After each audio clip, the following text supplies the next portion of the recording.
So, Sean, what do you, as a successful businessman in the UK, take home each month? Oh, we do all right.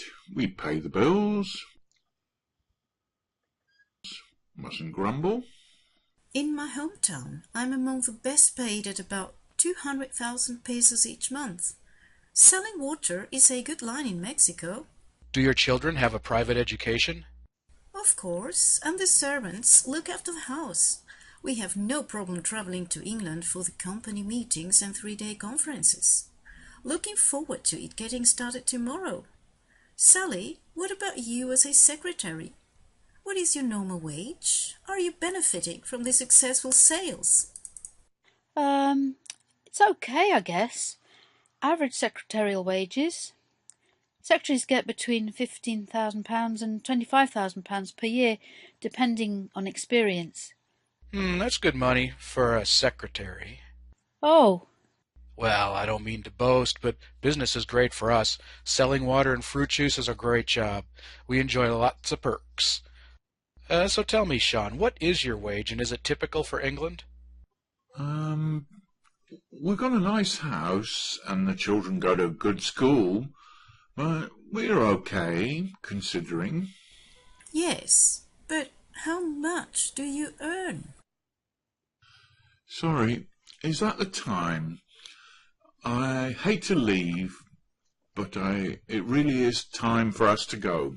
Come on. How inappropriate. Where do they think they are? Americans. I don't discuss income with anyone except my employer.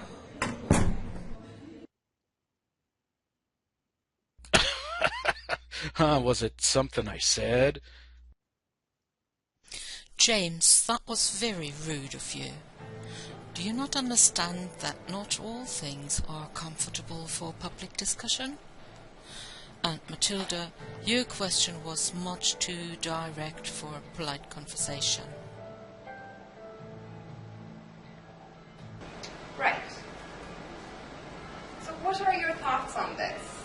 How would you be using this in the classroom? Conversation.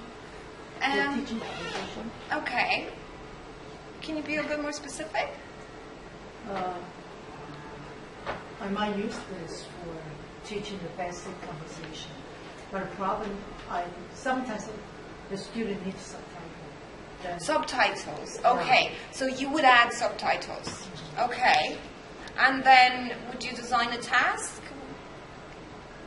For instance, for table manners or something like this, because talking about dinner. Okay. All right. And what kind of questions you can ask, especially for Americans, they don't like to deal with money.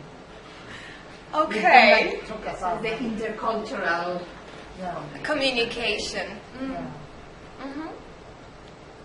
And how would you use it? So that's the what, right? The intercultural communication. How would you use it? What would you ask your students to do? Frankly speaking, I wouldn't use this dialogue in my classroom. Because? From different kinds of perspectives, it's not quite correct. I don't know by whom it was created. I mean, probably by students from who are not familiar with just all the cultural. It was created by language educators for this Machinima workshop that was done in 2014, right? I think this is very good for not only teaching conversation, also talking about culture learning. And then the students can discuss what is appropriate conversation topics, what is inappropriate topic.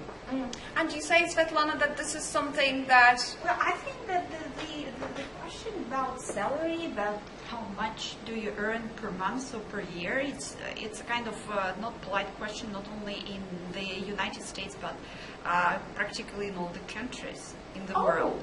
Is that so?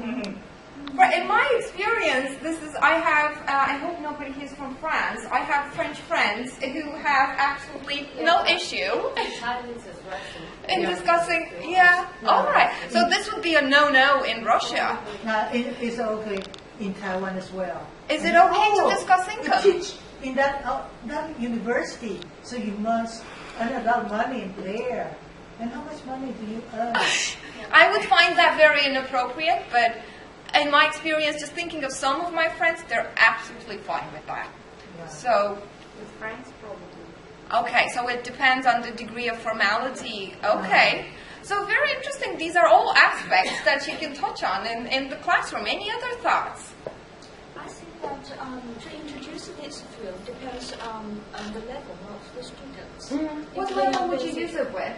intermediate, at least intermediate, or more advanced ones. So Okay. they can carry out their discussion about the cohesion, cultural cohesion. And I think that maybe it is better for them to produce this machine by themselves after the discussion. So this will, I think this will intrigue some more interesting topics among the students.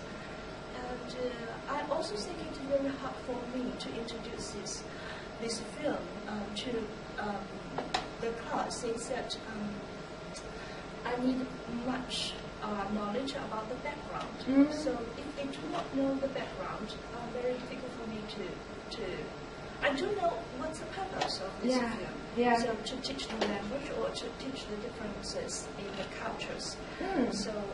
But there is a bit of an overlap, though, right, between this, what we talked about, this communicative competence and intercultural communication and competence. It is something that came up in my classes. We were discussing this, and people were asking more information about the background. And interestingly enough, that triggered so much conversation, trying to figure out what the background was. That in itself was fascinating to me. Okay, any other thoughts? And also more and more multicultural students you have in a classroom, the more and more interesting it gets, because you can really have a discussion about contrastive and also comparative analogies or also differences. This is really interesting, and it inspires you to just to talk. Which discuss this step, because I think what you are saying is that it's too stereotypical and might not be, but just that kind of discussion, I suppose, would be interesting to see whether different cultures agree with that portrayal of what British would discuss. So it would make sense that in a monolingual class where students are all coming from the same country, this is more difficult to approach. Okay. Any other thoughts? Language, do we? We have to teach culture. We have to teach so many different aspects. We have to teach literacies, not just literacy, right? Multimodality, not just the linguistic mode. That is something that's paradoxical to us because there's so much pressure to teach the language, but at the same time, you have to do so much more in the language classroom. Right, okay, very interesting. So you see, just in a couple of minutes, we came up with so many different ideas on this. But the problem is, how can I make the team? And then you see so many people there, and then I need to have a lot of help to This is a big production. In my classes, I had pairs, so 2 participants working on 1 video. It's manageable, I think, ideally, and today we're able to have 3 people in a group. We'll see, so hopefully by the end of today, you'll say, oh, this is, a piece of cake. I can do this in my classroom. Again, the software we're using is very straightforward. So, again, I'll go back to, we'll go into Second Life now, because we need a bit of time to become familiar with the environment before we start working on your script, right? Again, do feel, because it was one of the criticisms I received, some participants want to get practice with every single type of software, and if you feel that I haven't done enough filming or I haven't done enough editing, just please say so, and we'll find a way to give you practice with all these aspects so that you feel comfortable then, hopefully, to use this with your students. Okay? So now, if we now go into Second Life,